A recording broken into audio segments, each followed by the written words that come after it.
Okie dokie. In this video, we're going to talk about another property of the trig functions. It's called the period and their periodic behavior.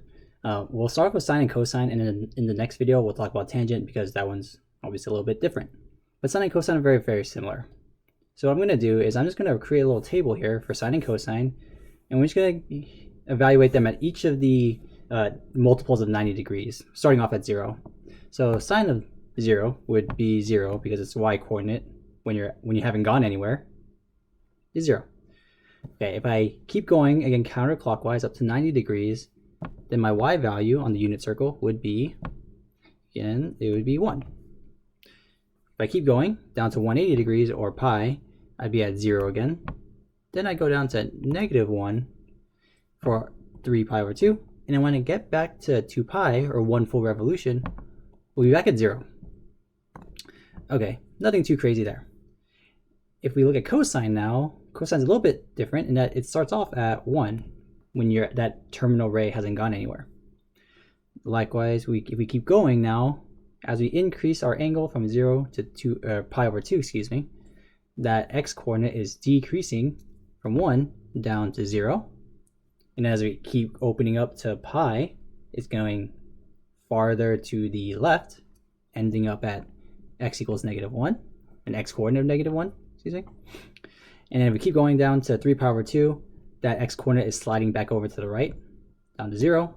Then at 2 pi, all the way around, we're back where we started.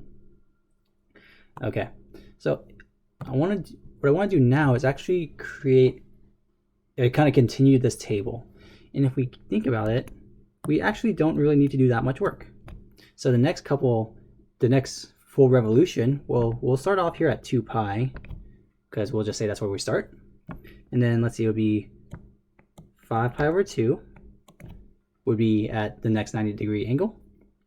And then 6 pi, then, excuse me, not 6 pi, 6 pi over 2, which would be 3 pi. Then 7 pi over 2, and then 4 pi. And we'll copy that down for cosine as well. So whoopsies, I kind of created my tables backwards, I just realized. But if we were to continue our tables, notice here that, well, at 2 pi, we already know what they are because we kind of already put that. So I'll just put that there. Sine of 2 pi is still 0. Cosine of 2 pi is still 1. Okay. But when I'm looking at 5 pi over 2, and I'll draw my unit circle here. Well, if here's my unit circle, right there. This angle right here, that was already pi over 2. But if I was to go all the way around, which is essentially what we're doing, wrap all the way around, that would be 5 pi over 2. But on the unit circle, that ray is still intersecting the unit circle at the exact same point as it was when it was pi over 2. And so that value, sine of 5 pi over 2 is exactly the same as sine of 1 pi over 2. And so this will still be 1. If I keep going, then we'll keep going down to now 3 pi. And this point right here, well, that's still just the point -1, 0.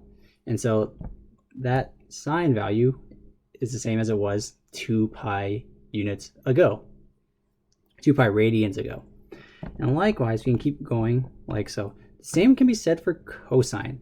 So where we had cosine of 2 pi was the same as cosine of 0, sine of 5 pi over 2 is still going to be the same as cosine of pi over 2.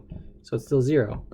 And we can see that this is going to repeat no matter how many times around the unit circle we go.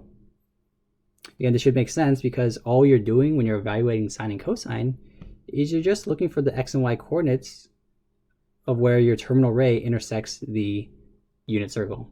The unit circle is not changing size at all, so whether you're at this angle right here or you wrap around and get there in another 2 pi degrees or 2 pi radians or 360 degrees, you're intersecting the unit circle at the exact same point.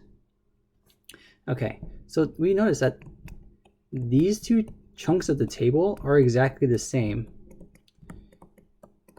And the difference in them is that we notice that the values repeat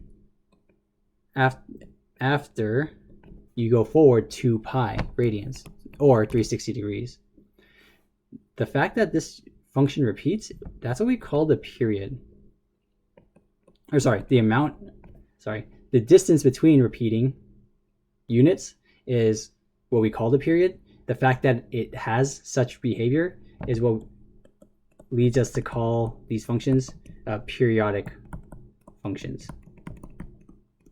Essentially what that means is that we can just take these values and we can just keep repeating those values to create the rest of the function. Okay, and however far that period is, however far in the x direction we have to go to start repeating, that distance is called the period. So for example, in this case, we repeated after 2 pi radians, and therefore the period of sine and cosine would be 2 pi. Tangent, it's actually going to be a little bit different, and we'll talk about that in the next video.